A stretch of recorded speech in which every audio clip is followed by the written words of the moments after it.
Kudus. Haleluya. Haleluya, puji nama Tuhan.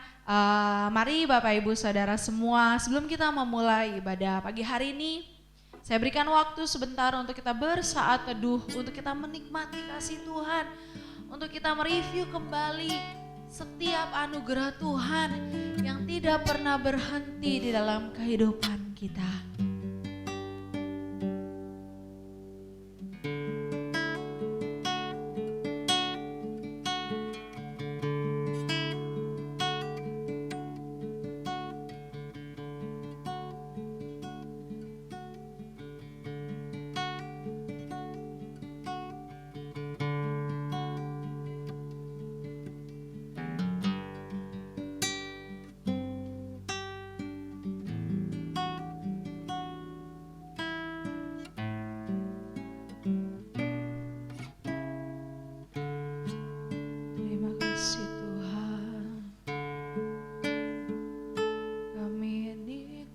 Setiap kasih-Mu yang terus tercurah dalam hidup kami, bahkan tidak bisa kami hitung, begitu besar anugerah-Mu Tuhan, begitu besar kemurahan.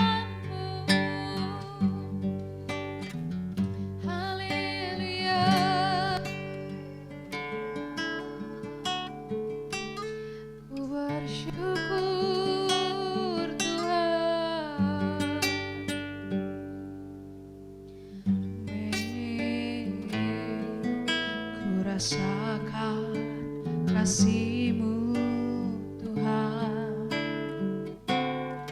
ku rasakan kuasa-Mu Tuhan,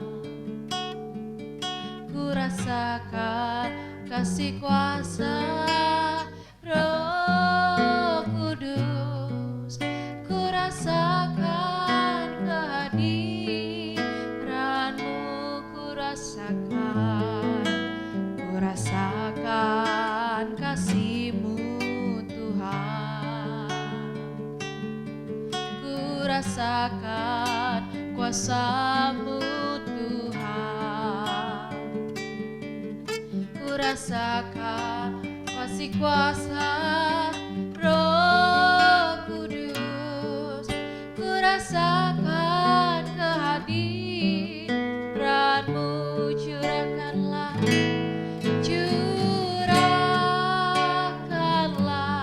kuasa-Mu Tuhan, mujizat terjadi di tempat ini, amin. Curahkanlah kuasa-Mu Tuhan, mujizat terjadi sekarang ini. Mari Bapak Ibu Saudara semua, kita angkat pujian yang lebih sungguh lagi dari awal. Kita mengatakan, kami rasakan kasih-Mu yang tercurah, ku rasakan kasih-Mu Tuhan, amin. Ku rasakan kuasa-Mu Tuhan, ku rasakan kasih kuasa Roh Kudus, ku rasakan kehadiran-Mu. Katakan, curahkanlah kuasa-Mu Tuhan, mujizat terjadi di tempat ini. Curahkanlah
Tapi pagi hari ini kita mau sadari bahwa pagi hari ini kita boleh ada, semua hanyalah karena kemurahan-Nya Tuhan.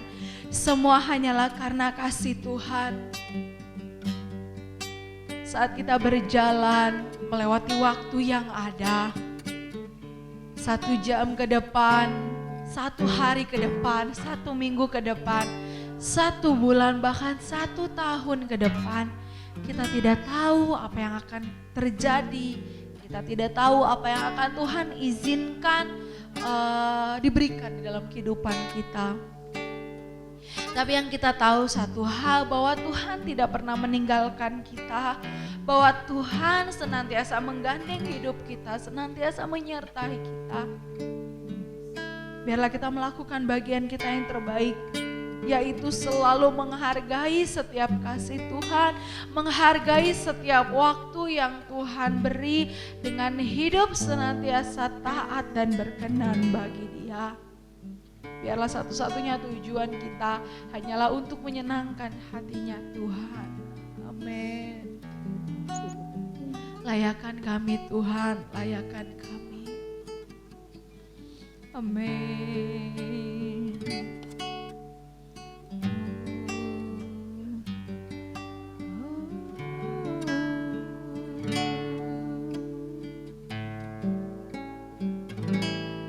Curahkanlah kuasa-Mu Tuhan, mujizat terjadi di tempat ini. Curahkanlah kuasa-Mu Tuhan, yang ini. Curahkanlah kuasa-Mu Tuhan, mujizat terjadi di tempat ini. Curahkanlah kuasa-Mu Tuhan, mujizat terjadi sekarang ini. Mujizat terjadi sekarang ini. Mujizat terjadi sekarang ini. Terima kasih Tuhan Yesus, terima kasih. Biarlah setiap karunia urapan-Mu, Roh-Mu senantiasa bekerja di dalam seluruh kehidupan kami, di setiap keadaan kami, baik saat kami ada di dalam ibadah ini Bapa, maupun saat kami ada di luar rumah. Biarlah kami terus merasakan, terus dipenuhi dengan kuasa Roh-Mu. Engkau berhadirat di dalam seluruh kehidupan kami.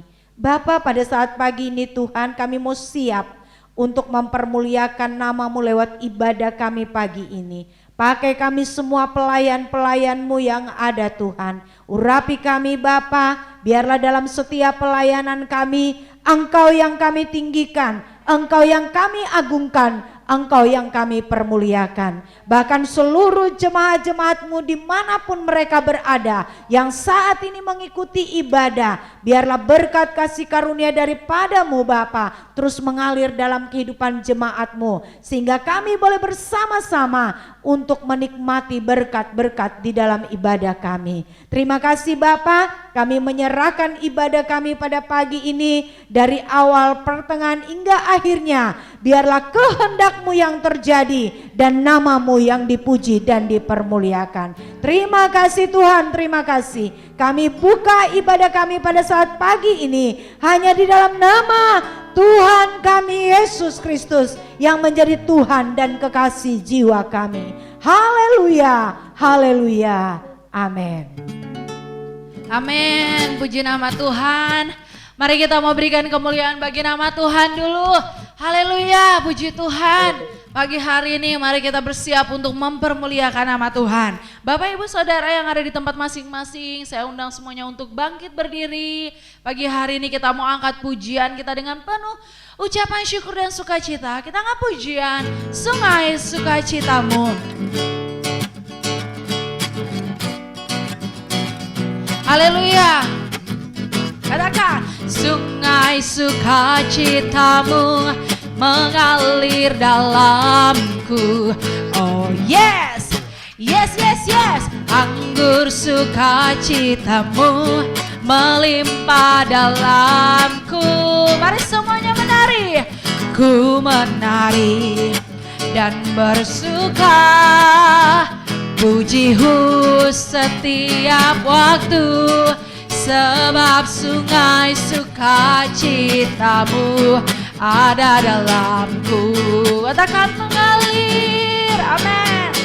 Mengalir bersamamu, bersuka di dalammu, mengikutimu Tuhan dalam kegerakanmu, melayani Tuhan, melayanimu Tuhan di dalam sukacitaku, sebab hanya Tuhan yang membuat sukacitaku penuh. Mari kita angkat pujian dari awal.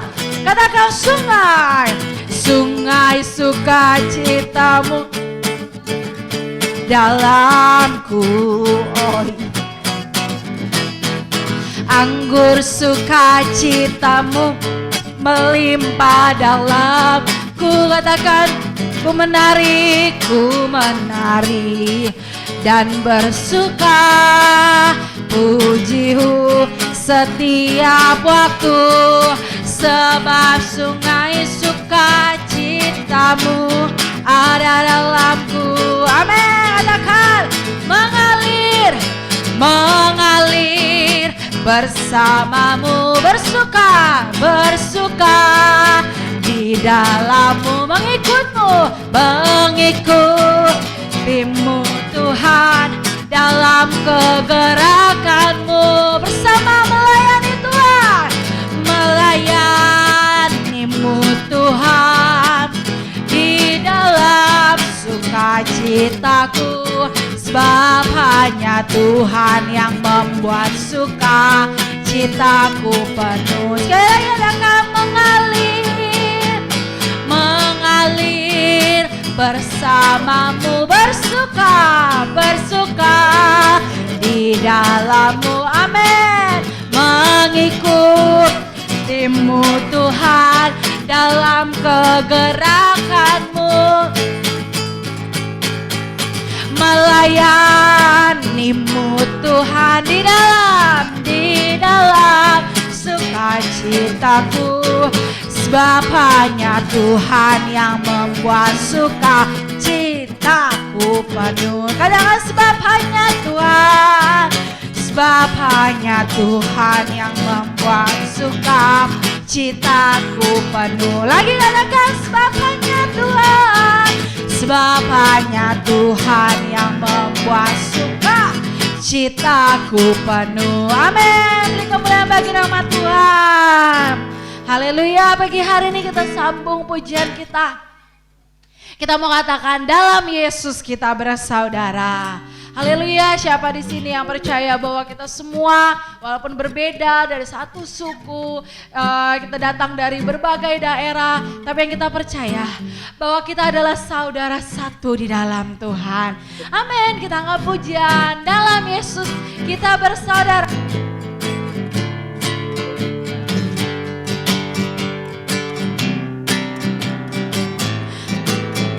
Katakan, dalam Yesus kita bersaudara. Dalam Yesus, amin, kita bersaudara. Dalam Yesus kita bersaudara. Katakan, dalam Yesus, dalam Yesus kita bersaudara, sekarang dan selamanya. Dalam Yesus, bersaudara. Lagi katakan dalam Yesus. Dalam Yesus kita bersaudara. Dalam Yesus, haleluya, kita bersaudara. Dalam Yesus kita bersaudara, sekarang dan selamanya. Dalam Yesus kita bersaudara. Dalam Yesus kita bersaudara. Lagi katakan dalam Yesus. Yesus kita bersaudara. Amin. Bapak Ibu semua dipersilakan untuk kembali duduk. Puji nama Tuhan, kita mau percaya bahwa senantiasa kita diikat oleh kasih-Nya Tuhan, menjadikan kita saling bersaudara, saling mendukung dan saling menopang terus satu dengan yang lain, sehingga menggambarkan senantiasa sebagai keluarga Allah. Haleluya, Bapak Ibu Saudara semua. Tiba saatnya kita akan mendengarkan kebenaran firman Tuhan pagi hari ini yang akan memberkati kita, yang akan menegur kita, yang akan menasihati kita, terlebih menjadi terang dalam setiap jalan kita, kemanapun dan apapun yang kita lakukan. Biarlah kita mau hidup di dalam firman Tuhan. Puji nama Tuhan. Setelah pada pujian ini, sebentar minta dengan kasih Tuhan, Ibu Yulia boleh membawakan kita di dalam doa untuk masuk ke dalam kebenaran firman Tuhan. Mari kita mau angkat pujian, tetap setia.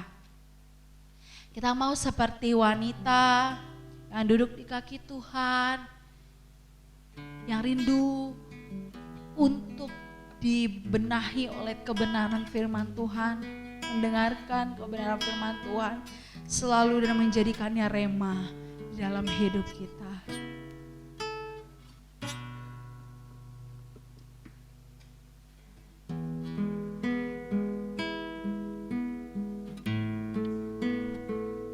Terima kasih Tuhan. Seperti wanita mengurapimu, amin, menangis di bawah kakimu. Demikian hidupku mau mengasihimu. Yesus, Engkau baik bagiku. Lagi katakan seperti wanita, seperti wanita mengurapimu, menangis di bawah kakimu, amin. Demikian hidupku mau mengasihimu. Yesus, Engkau baik bagiku. Katakan sampai akhir. Sampai akhir ku menutup mata, ku tetap setia menanti janjimu. Sampai ku dapatkan mahkota kehidupanku, ku tetap setia, ku melayanimu. Mari kita angkat pujian yang lebih sungguh lagi, katakan seperti wanita, seperti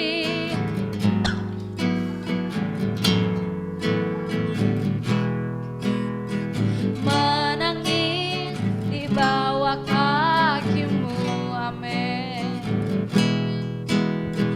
Demikian hidupku mau mengasihimu. Yesus, Yesus, Engkau baik bagiku. Katakan sampai akhir, sampai akhir ku menutup mata, ku tetap setia menanti janjimu.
Amin. Kita bersatu dalam doa.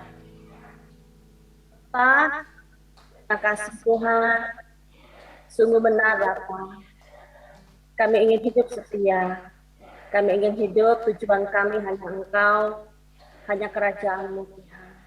Kami tahu untuk itu tidak mudah. Kami butuh perjuangan yang sangat-sangat serius Bapa. Kami butuh Engkau dalam kehidupan kami.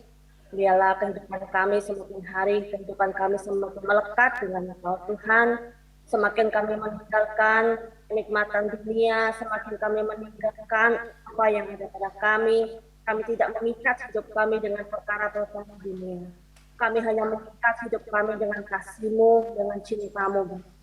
Bapak, terima kasih anugerah-Mu yang begitu besar dalam kehidupan kami, kesempatan waktu yang terindah pada pagi hari ini, Bapak.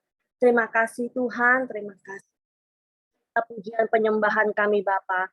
Kiranya pujian penyembahan kami benar-benar Tuhan layak di hadapan-Mu, benar-benar menyenangkan hati-Mu, Bapa. Bapa, sebentar kami haus, kami rindu akan kebenaran firman-Mu. Karena itulah yang kami butuhkan, Bapa, untuk nutrisi bagi jiwa kami, untuk kami semakin hari semakin mengenal, memahami apa yang Kau kehendaki dalam kehidupan-Mu, lewat kebenaran firman-Mu, mengingatkan kami akan segala dosa kami, mengingatkan kami akan suara kebenaran-Mu yang harus kami kerjakan, yang harus kami lakukan, Bapa. Hamba-Mu yang akan menyampaikan kebenaran firman-Mu, biarlah setiap perkataan yang keluar dari mulut hamba-Mu, itu adalah isi hati Tuhan, itu adalah kebenaran Tuhan yang murni, yang mampu mengubah karakter kami seperti yang Kau inginkan, Bapa. Kuasa kegelapan, kuasa setan roh jahat yang berusaha mengganggu kami, mengganggu pikiran hati kami, konsentrasi kami bersatu hati, kami tolak di dalam nama Yesus Tuhan, dalam nama Tuhan Yesus. Kami sambut berkat kebenaran firman-Mu hanya di dalam nama Tuhan Yesus. Haleluya. Amin. Puji nama Tuhan, mula pertama saya ucapkan Shalom Elohim. Saya percaya Bapak Ibu semua yang ada, kita tetap bersuka cita, kita tetap bersemangat, ada kekuatan di dalam diri kita untuk terus berjuang mencapai mahkota yang kita inginkan. Seperti pujian tadi ya Bapak Ibu. Puji nama Tuhan, pada saat pagi ini kita akan sama-sama belajar kebenaran firman Allah, yaitu tema yang diangkat adalah tidak dianggap. Waduh. Berbicara tentang tidak dianggap Bapak Ibu, itu sama dengan tidak berarti. Dianggap tidak ada, atau tidak diinginkan, atau juga diremehkan. Nah, pada umumnya Bapak Ibu, manusia itu ingin dihargai, ingin dihormati, atau dianggap oleh manusia lainnya. Ini jelas dan ini pada umumnya seperti itu. Dan untuk itu setiap orang akan berusaha sedemikian rupa agar keberadaannya dianggap di tengah-tengah keluarga besarnya, baik keluarga intinya, keluarga besarnya, atau di tengah-tengah lingkungan dia bekerja. Dia ingin dianggap, atau juga di tengah-tengah lingkungan gereja, komunitas di mana dia ada, itu ingin sekali untuk dianggap, atau juga di tengah-tengah lingkungan rumah. Dapat diterima atau dianggap oleh semua orang yang ada di sekitarnya. Jadi setiap manusia itu pada umumnya ingin dianggap, di keluarga ingin dianggap, di lingkungan ingin dianggap, di komunitas ingin dianggap, di gereja ingin dianggap, dimanapun pada umumnya manusia itu ingin dianggap.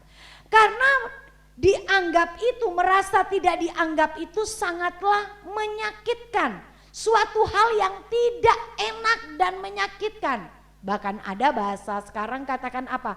Sakitnya tuh di sini. Nah, gitu ya. Kalau orang tidak dianggap itu rasanya sakit di sini. Gitu. Terlebih jika kita berusaha dengan melakukan berbagai cara, Bapak Ibu, dengan sudah banyak sekali kita berkorban, itu pasti akan terasa lebih menyakitkan lagi. Kalau kita sudah merasa melakukan kebaikan, kita sudah rasa banyak berkorban, kita sudah rasa banyak berbuat ini dan itu, tetapi kita masih tidak dianggap, itu sangatlah menyakitkan. Dan bisa jadi jika kita biarkan, itu akan menimbun luka di dalam hati. Bapak Ibu yang kekasih di dalam Tuhan Yesus Kristus, kebenaran pada saat hari ini, kita akan melihat ada satu contoh pribadi yang sangat berbeda dengan kata tidak dianggap. Apa yang dia alami? Dia tidak baper dengan keadaan yang ada. Dia tidak melihat segala sesuatu yang tidak nyaman di dalam dirinya itu menjadi sakit di dalam dirinya. Kita akan melihat yaitu di dalam 1 Samuel, Bapak Ibu bisa baca di rumah, 1 Samuel pasal 17 itu tentang pribadi Daud. 1 Samuel pasal 17 ayat 26 sampai dengan ayat yang ke-29. Bapak Ibu buka dulu di rumah ayat ini, dari setiap ayat demi ayat kita baca masing-masing di rumah. Diceritakan di dalam ayat ini bahwa Eliab, kakak dari Daud, bangkit amarahnya kepada Daud karena perkataan Daud. Di ayat 26 apa sih perkataan Daud itu, dikatakan apa? Lalu berkatalah Daud kepada orang-orang yang berdiri di dekatnya, apakah yang akan dilakukan kepada orang yang mengalahkan orang Filistin itu dan yang menghindarkan cemooh dari Israel? Siapakah orang Filistin yang tidak bersunat ini sampai ia berani mencemoohkan barisan daripada Allah yang hidup? Ini perkataan daripada Daud pada saat ia datang di medan, di mana kakak-kakaknya bersama dengan bangsa Israel pada waktu itu, tentara-tentara Israel yang sementara masuk di dalam pertempuran untuk melawan orang-orang Filistin. Nah, sementara Daud datang untuk mengantarkan makanan, dia melihat keadaan itu, akhirnya dia pun berkata kepada orang-orang yang berdiri di sekitarnya. Bapak Ibu yang kekasih, inilah yang membuat Eliab sampai marah. Di dalam ayat 28 kalau kita baca, Bapak Ibu perhatikan, di dalam ayat 28 ketika Eliab kakaknya yang tertua mendengar perkataan Daud kepada orang-orang itu, bangkitlah amarah Eliab kepada Daud sambil berkata, "Mengapa engkau datang? Dan pada siapakah kau tinggalkan kambing domba yang 2-3 ekor itu di padang gurun? Aku kenal sifat pemberanimu dan kejahatan hatimu. Engkau datang kemari dengan maksud melihat pertempuran."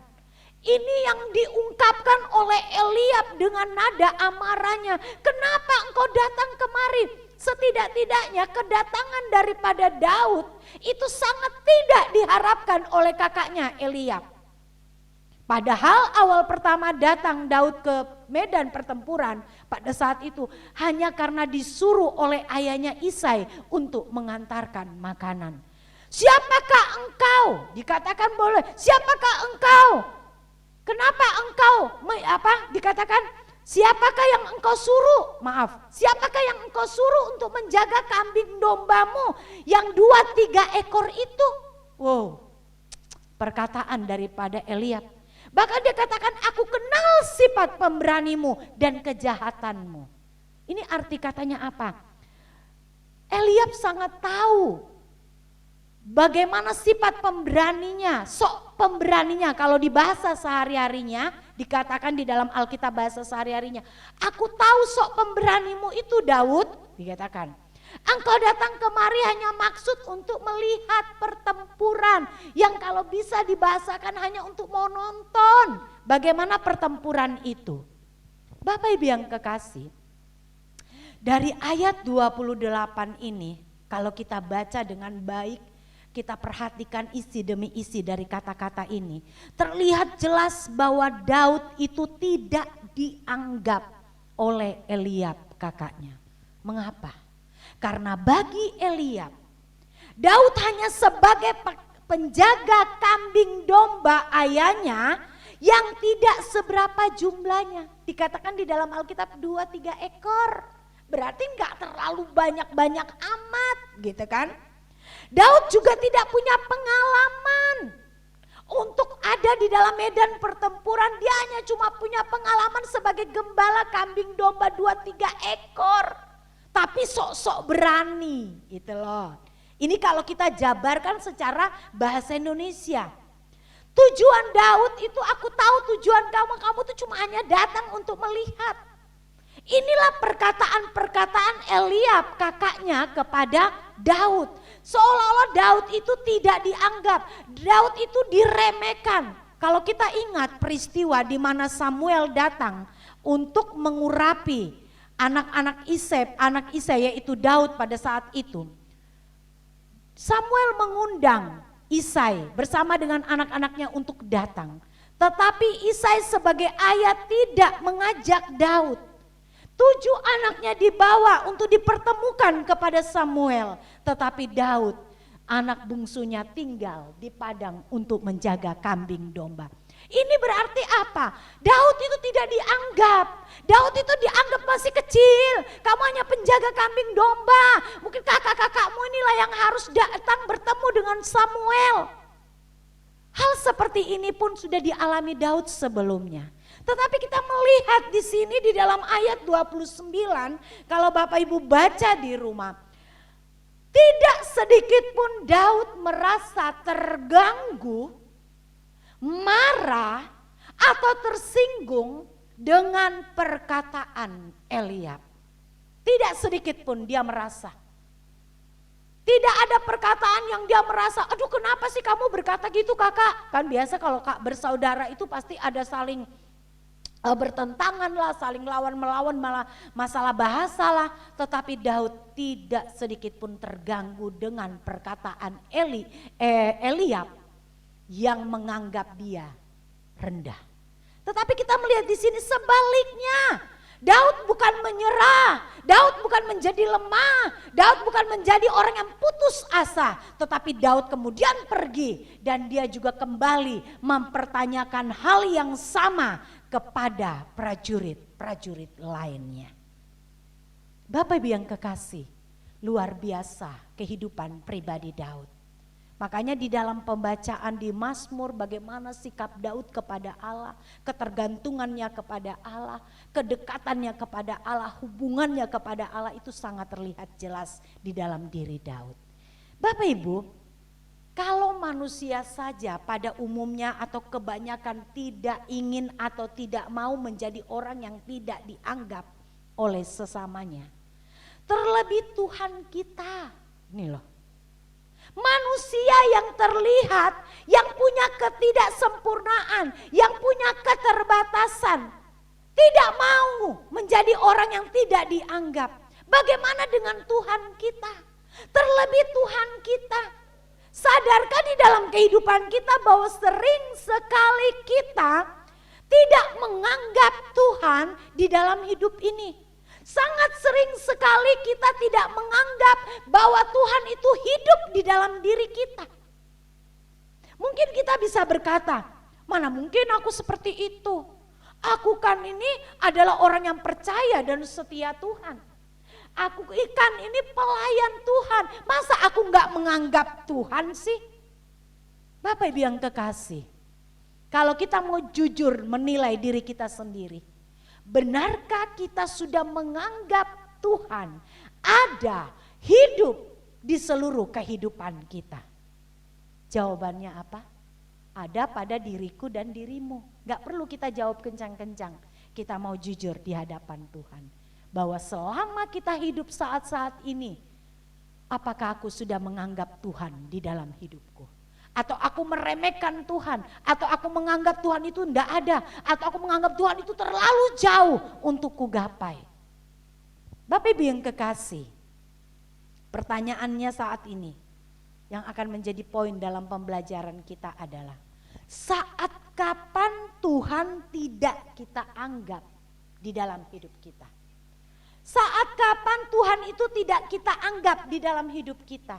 Jangan sampai kita merasa bahwa kita mengagungkan Tuhan, kita menghormati Tuhan. Ternyata kita nggak menganggap Tuhan hidup di dalam pribadi kita. Yang pertama adalah saat suka-suka kita sendiri yang jadi. Ini. Saat suka-suka kita sendiri yang jadi, maka kita menganggap Tuhan itu tidak ada. Kebanyakan orang berpikir bahwa hidup ini hanya satu kali. Jadi selagi masih ada kesempatan untuk hidup, maka aku harus nikmati hidupku. Dengan apa? Dengan senang-senang, dengan berpesta, dengan happy, dengan pokoknya bebas. Karena apa? Karena nanti kalau aku sudah mati, aku tidak bisa lagi melakukan apapun. Dengan pemikiran yang seperti ini Bapak Ibu, perlu kita ingat. Akhirnya membuat seseorang itu merasa bahwa hidupnya itu adalah miliknya sendiri. Ini. Merasa bahwa apa yang dia lakukan itu bebas karena dia yang punya dirinya sendiri. Dan orang lain siapapun tidak boleh mengatur hidupnya.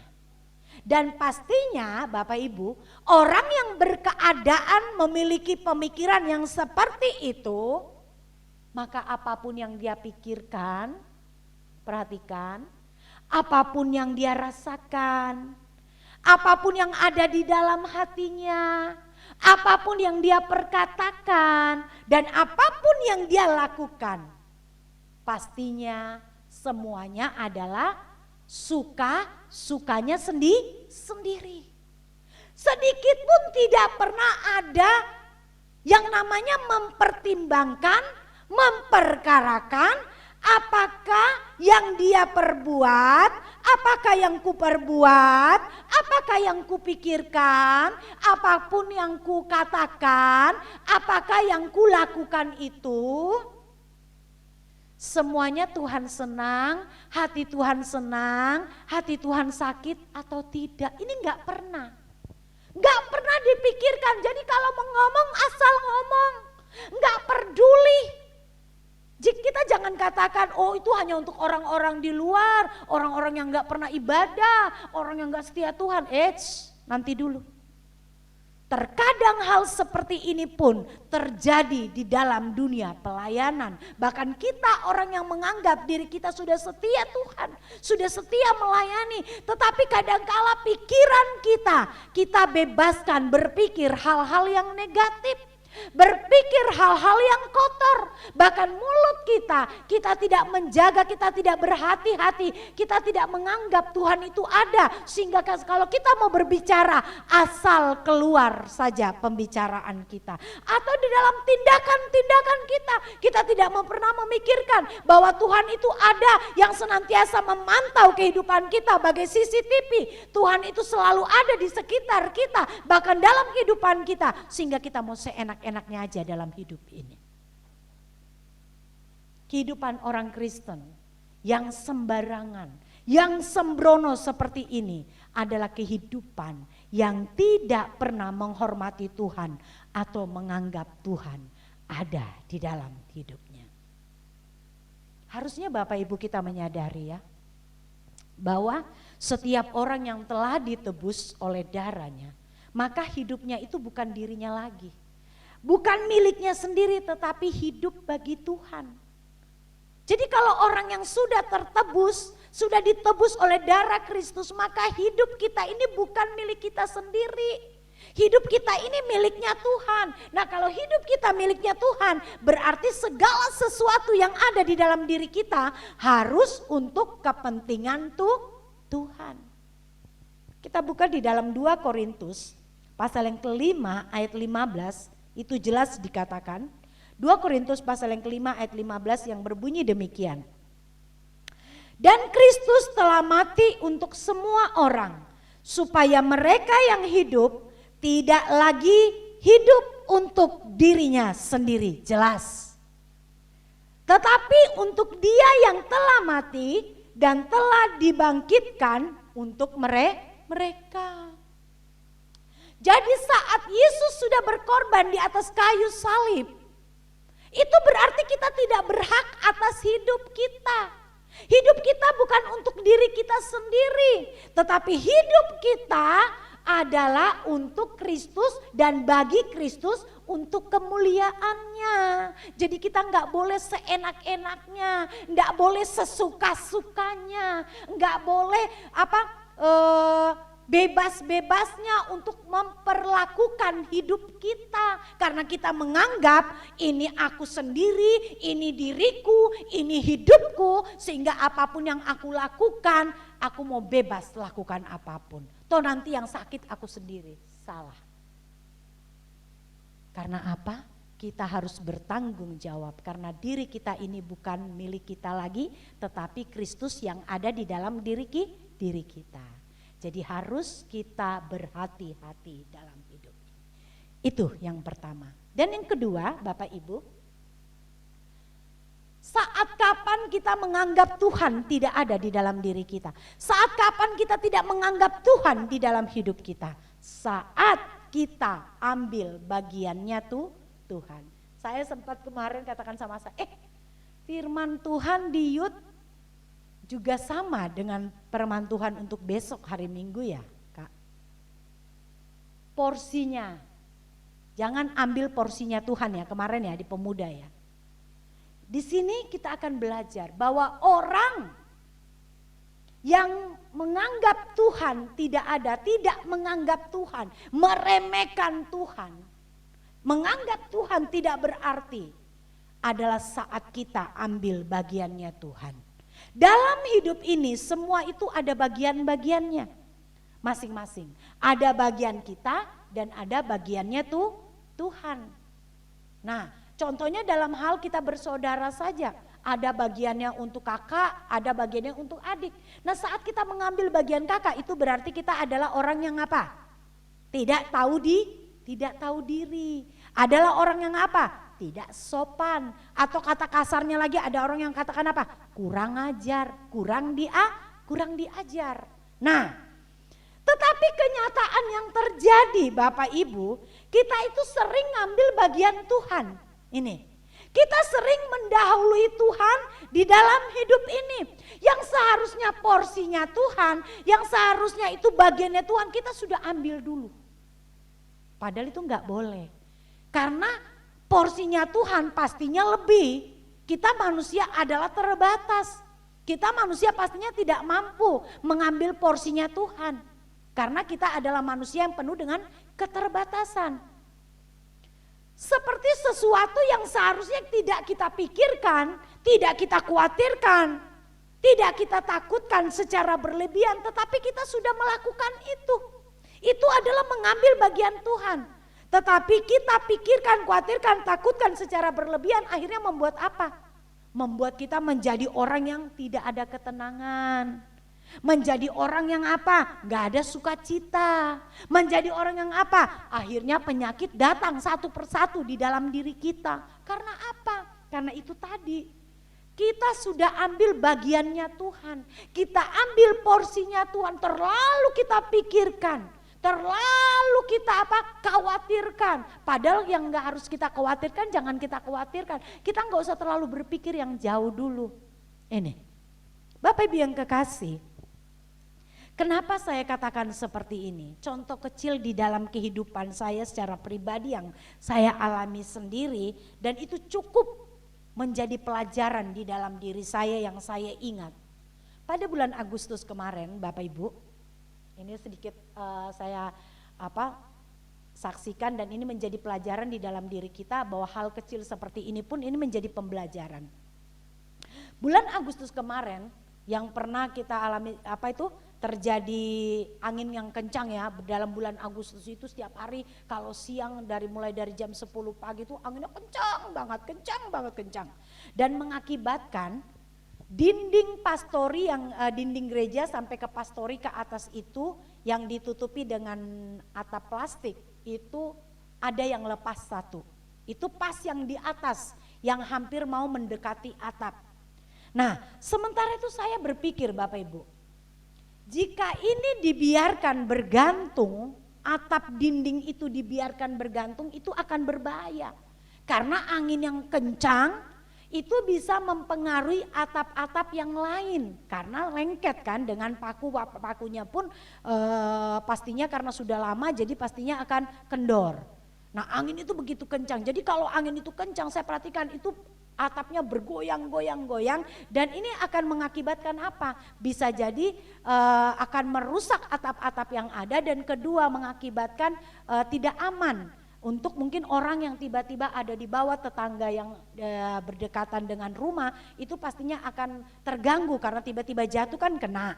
Nah akhirnya saya mulai berpikir karena setahu saya kalau memaku atap yang sebelah itu harus menggunakan stagger karena tidak ada tetangga yang untuk dipakai untuk naik ya untuk memasang kembali.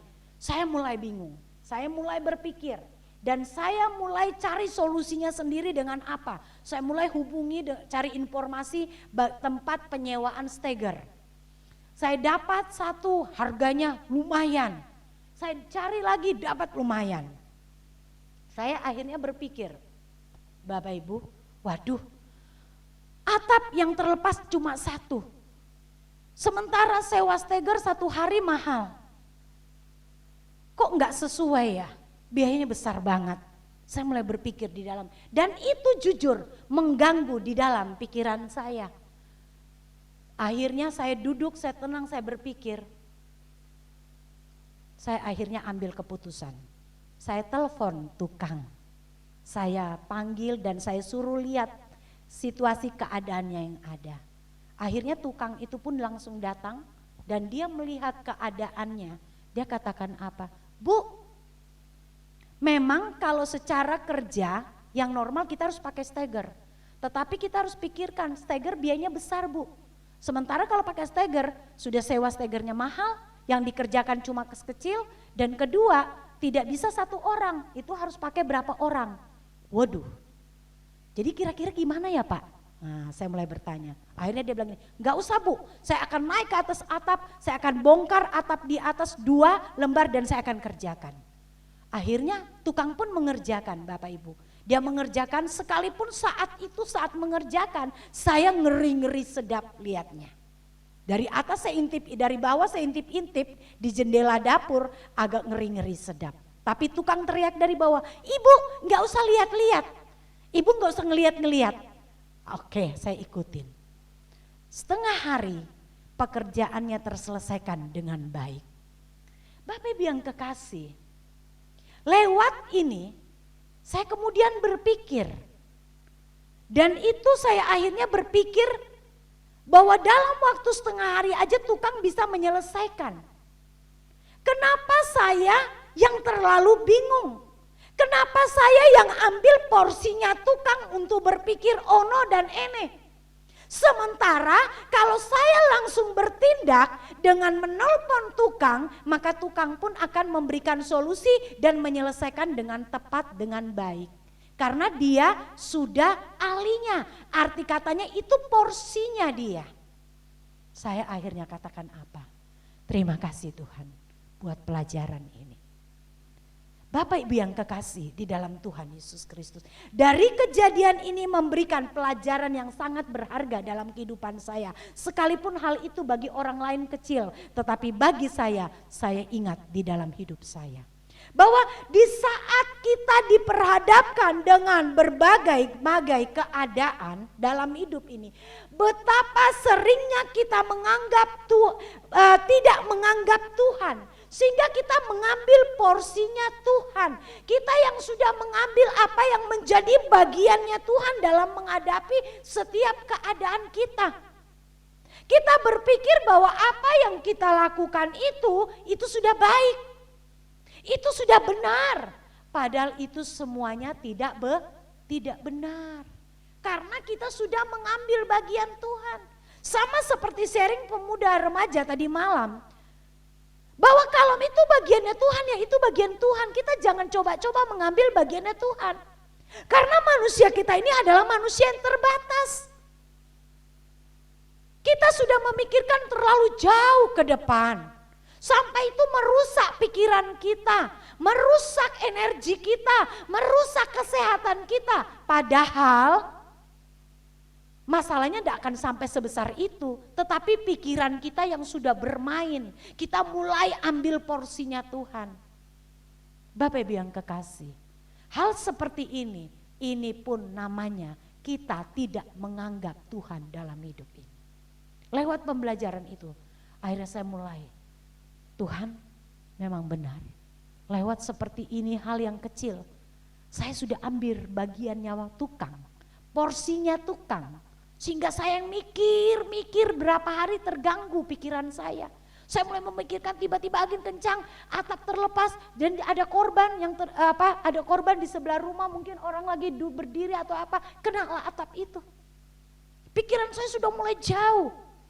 Tetapi saat saya bertindak menyerahkan porsinya tukang kepada tukang, maka semuanya berjalan dengan baik. Kehidupan kita pun seperti itu Bapak Ibu. Kita tidak tahu kehidupan kita ke depan, kita tidak tahu apa yang akan kita jalani. Tetapi sebagai orang percaya yang menganggap Tuhan hidup di dalam diri kita, mari kita lakukan bagian kita. Bukan kita juga santai, bukan kita cuma diam-diam saja tidak bertanggung jawab dengan kehidupan ini. Kita lakukan bagian kita. Tetapi yang tidak perlu kita selesaikan, jangan kita selesaikan. Kita serahkan kepada pemilik kehidupan ini. Di dalam Yesaya 55 ayat 8 berkata, sebab rancanganku bukanlah rancanganmu dan jalanmu bukanlah jalanku, demikianlah firman Tuhan. Ini luar biasa. Yang ketiga Bapak Ibu, saat kapan sih kita tidak menganggap Tuhan dalam kehidupan ini? Yang ketiga adalah saat kita tidak mau atau kita berhenti berjuang. Jadi saat kita nggak mau berjuang atau kita sudah berjuang tetapi kita berhenti berjuang ini.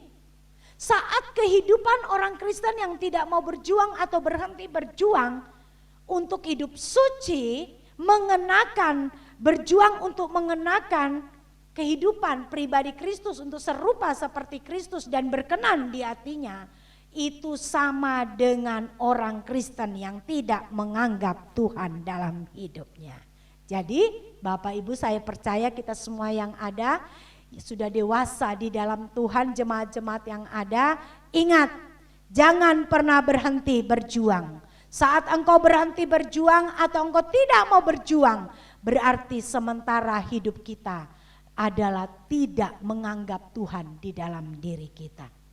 Banyak orang mengaku saya percaya Tuhan, seperti yang saya katakan tadi, percaya akan kehadirannya, percaya akan kekuasaannya yang sanggup melakukan apapun, tapi dalam kehidupan sehari-hari tidak menunjukkan kehidupan sikap hidup yang berjuang. Cuma ngomong doang, cuma berbicara doang, cuma mengkhotbahkan doang, cuma memuji di mulut doang. Tetapi saat diperhadapkan dengan berbagai macam keadaan, mungkin keadaan yang sulit, mungkin keadaan yang menyakitkan, mungkin keadaan yang mengecewakan, atau sebaliknya diperhadapkan dengan kenyamanan hidup, semua serba diumbar. Nah, ini yang tidak baik. Tidak ada perjuangan di dalam hidupnya untuk menghormati Tuhan. Tapi saat dia mengalami kekecewaan, kepahitan, kesakitan, dia umbar itu. Tidak mau berjuang untuk menekan, menyelesaikan sendiri dengan Tuhan. Bahkan saat dia menghadapi kenyamanan dalam hidup, dia umbar itu. Dia tidak pernah mau mempertanyakan dengan Tuhan bahwa apa yang kuhadapi, apa yang kumiliki, kenyamanan yang kumiliki, apakah ini benar-benar engkau izinkan Tuhan dalam hidupku. Tetapi semua serba diumbar dalam hidup ini. Bapak Ibu yang kekasih dalam Tuhan Yesus Kristus. Atau mungkin juga kita sudah berjuang. Kita sudah berjuang tetapi kita menyerah karena kita merasa kita tidak kuat. Merasa terlalu berat, merasa tidak nyaman, merasa tidak bebas, merasa sakit sekali. Bapak Ibu yang kekasih, namanya suatu perjuangan untuk meraih kehidupan yang kekal, untuk menjadi berkenan di hati Bapa. Pastilah perkara yang tidak mudah. Pastilah dibutuhkan suatu pengorbanan. Pastilah dibutuhkan kehidupan yang terus menerus mengabdikan diri kepada Tuhan. Tetapi saya percaya bahwa Roh Kudus itu memberikan kita kekuatan dan kemampuan. Kita yang harus mau dan berjuang. Dan jangan kita menyerah. Saya katakan kepada anak-anak semua di rumah. Hidup ini kita tidak bisa menghindar namanya menghadapi persoalan. Kita tidak bisa menghindar yang namanya disakiti. Kita tidak bisa menghindar yang namanya dikecewakan. Kita tidak bisa menghindari yang namanya ditipu. Kita tidak bisa menghindari yang namanya dibenci orang. Tetapi bagaimana kehidupan kita, sikap kita, respon kita di dalam perjuangan kita menghadapi keadaan-keadaan ini. Inilah yang namanya berjuang. Berjuang untuk mencari nafkah, berjuang untuk mencapai kesuksesan. Bagi manusia itu adalah terlalu sulit. Tetapi bagi kita orang-orang yang sudah hidup di dalam kebenaran, yang sudah mengerti kebenaran, perjuangan yang terlalu sulit dan membutuhkan pengabdian hidup, pengorbanan hidup yang seluruhnya kita persembahkan adalah apa? Perjuangan untuk menjadi berkenan di hadapan Tuhan. Itu sebabnya Bapak Ibu yang kekasih, di dalam 2 Timotius pasal yang kedua ayat 4 di ayat terakhir dikatakan, seorang prajurit yang sedang berjuang tidak memusingkan dirinya dengan soal-soal penghidupannya, supaya dengan demikian ia berkenan kepada komandan-komandannya. Jadi Bapak Ibu yang kekasih, lewat kebenaran firman Allah pada saat pagi ini, mungkin saat saya menyampaikan firman Allah tentang tidak dianggap, mungkin terbatas, mungkin bahasa saya sederhana, mungkin cara penyampaian saya juga banyak kekurangan. Tetapi mari kita mau sama-sama terus mengingat kebenaran firman Allah dan kita mau lakukan. Kita mau menyelidiki diri kita sendiri, jujur di dalam diri kita. Bahwa sudahkah kita menganggap Tuhan hidup diam di dalam diri kita? Ataukah kita selama ini berkata tentang Tuhan, kita melayani pekerjaan Tuhan, kita selalu memuji-muji Tuhan, bahkan kita selalu pelayanan di mana-mana, tetapi hidupku dan hidupmu ternyata tidak menganggap Tuhan. Betapa mirisnya dan betapa menyedihkannya. Mari kita sama-sama berjuang. Lewat kebenaran firman Allah pada saat pagi ini, kita diingatkan, kita diajar bahwa apa? Saat kita menganggap atau mengakui Tuhan hadir, hidup dan berkuasa di dalam diri kita sepenuhnya, maka kita akan apa? Akan terus menghormati Tuhan lewat seluruh hidupku dan hidupmu. Ya kan? Jadi saat aku dan engkau jemaat-jemaat yang ada, saat kita menghormati Tuhan lewat sikap hidup kita, lewat cara-cara kita di dalam kita berpikir, berkata, menghadapi keadaan apapun, respon kita kepada situasi kondisi yang ada.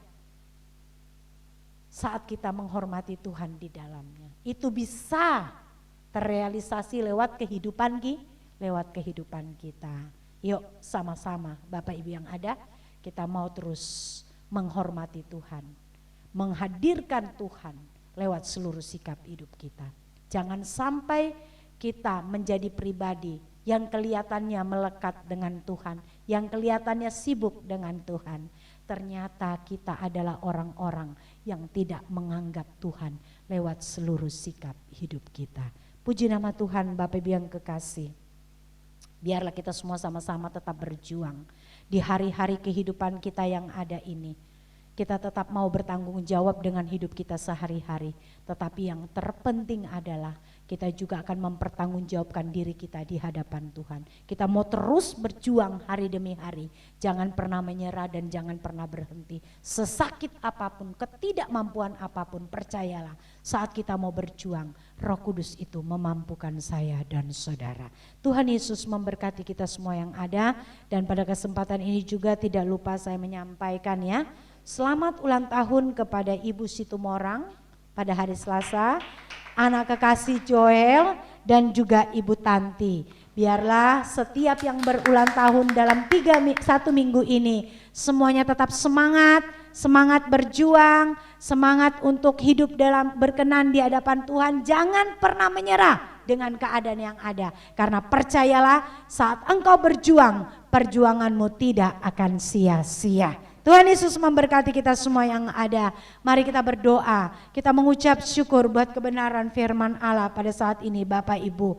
Bahwa siapapun kita yang hadir pada saat pagi ini menerima kebenaran firman Allah. Baik saya yang menyampaikan, baik jemaat yang saat ini ada dimanapun berada menerima kebenaran firman Allah. Kita sama-sama diingatkan, kita sama-sama dididik, kita sama-sama diajar. Bahwa biarlah kehidupanku dan kehidupanmu terus menganggap Tuhan di dalam hidupku.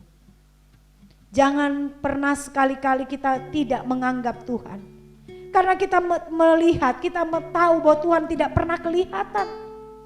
Kita mengatakan Tuhan tidak pernah ada.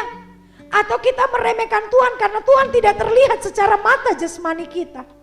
Kita meremehkan Tuhan di dalam setiap kehidupan kita, tindakan kita, pikiran kita, perkataan kita, cara-cara hidup kita. Karena bagi kita Tuhan tidak terlihat secara kasat mata.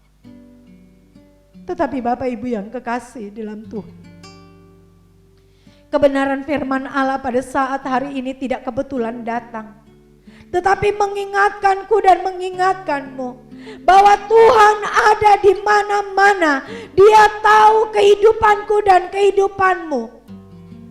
Dia yang menguasai kehidupanku dan kehidupanmu.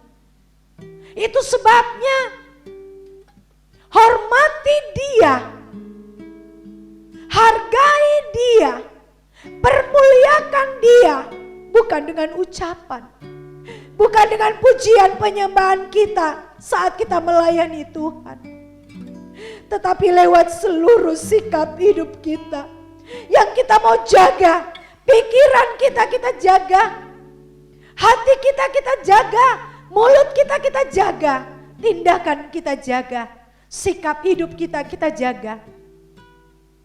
Itulah menghormati Tuhan, itulah menganggap Tuhan hidup di dalam diri kita, sehingga orang lain pun melihat ada kebenaran di dalam diriku dan dirimu. Ada Kristus yang hidup di dalam diriku dan dirimu. Haleluya, terima kasih Bapa, terima kasih. Terima kasih buat kebenaran firman-Mu yang datang pada pagi ini Bapa. Mungkin hamba secara manusia terbatas dalam penyampaian. Kata-kataku sederhana di dalam mengungkapkan firman-Mu Bapa. Pengetahuanku juga sederhana, tetapi aku tahu Roh Kudus Engkau yang berbicara di dalam kehidupan kami. Engkau yang mendidik kami, mengingatkan kami, dan mampukan kami terus untuk berjuang menghormati Engkau di seluruh kehidupan kami. Biarlah kami bersama dengan seluruh jemaat-jemaat-Mu yang saat ini menerima firman-Mu, baik anak-anak kecil, pemuda, remaja, orang dewasa, bahkan para lansia. Kami mau terus bersama-sama berjuang menjadi pribadi-pribadi yang hidup suci, kudus, serupa seperti Engkau dan berkenan di hadapan-Mu Bapa. Terima kasih buat firman-Mu. Keadaan apapun yang kami alami saat ini, mungkin secara manusia berat, secara manusia sakit, tapi kami tidak mau menyerah dengan keadaan itu.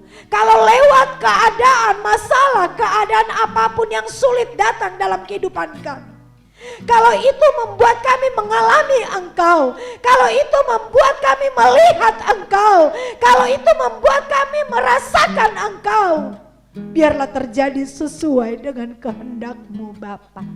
dan mampukan seluruh kehidupan kami untuk menghadapi segala keadaan di dalamnya Bapa. Terima kasih Tuhan. Bapa, hamba juga berdoa bagi jemaat-jemaat-Mu dalam suatu minggu ini. Baik Ibu Stumorang, anak kekasih Joel, bahkan Ibu Tanti, yang Tuhan tambahkan usia mereka. Kami tahu dengan usia yang ada tidaklah mudah. Tetapi biarlah setiap anak-anak-Mu ini terus berjuang untuk menjadi pribadi yang berkenan di hadapan-Mu. Keadaan apapun mereka yang mereka hadapi saat ini, biarlah kehidupan mereka tidak menyerah. Mampukan mereka dalam perjuangan yang ada. Mampukan setiap anak-anak-Mu ini Tuhan untuk menghadapi keadaan yang ada. Sehingga di dalamnya mereka terus mengalami Engkau. Terima kasih Bapa, terima kasih. Terima kasih buat ibadah kami, terima kasih buat kebenaran-Mu, terima kasih buat semuanya. Dan saatnya kami akan berpisah satu dengan yang lainnya. Kekasih-kekasih Tuhan, angkatlah tangan-Mu, bukalah hati-Mu, terimalah berkat Tuhan. Tuhan memberkati engkau dan melindungi engkau. Tuhan menyinari engkau dengan wajah-Nya dan memberi engkau kasih karunia. Tuhan menghadapkan wajah-Nya kepadamu dan memberi engkau damai sejahtera. Kasih dan anugerah dari Tuhan Yesus Kristus kiranya menyertaimu, menjagamu, memeliharamu dari saat ini sampai Tuhan Yesus datang kali yang kedua. Bapa, terima kasih.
Terima kasih, Tuhan memberkati. Demikianlah ibadah kita. Shalom.